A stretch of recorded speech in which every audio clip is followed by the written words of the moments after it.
বারা বিশাল জোরে মুত পেয়েছে।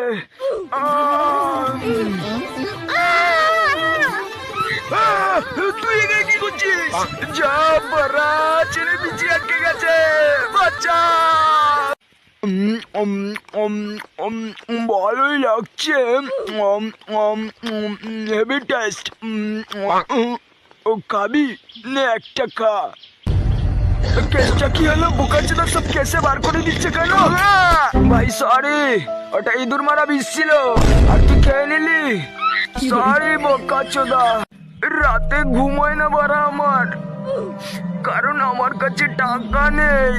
আমি খুবই কষ্টে আছি, ছায়াপুরে আমার দিন কাটাতে হয়। আমি গরিব বলে আমাকে কেউ লাগাতে দেয় না। আমি আর বাঁচতে চাই না। না বাড়া, এবার একটু ঘুমিয়ে নেই। টেনশনের পোদ মারি, আগে একটু হ্যান্ডেল মেরে নি। বাড়া আশেপাশে কেউ নেই তো? করে ফ্রিজটা খুলে গোটা মুরগিটা নিয়ে একটুখানি দুধ নিয়ে কেটে পড়তে হবে মানে মানে। চোদা চোর, তুই কি ভেবেছিলি প্রত্যেকদিন চুরি করে পার পেয়ে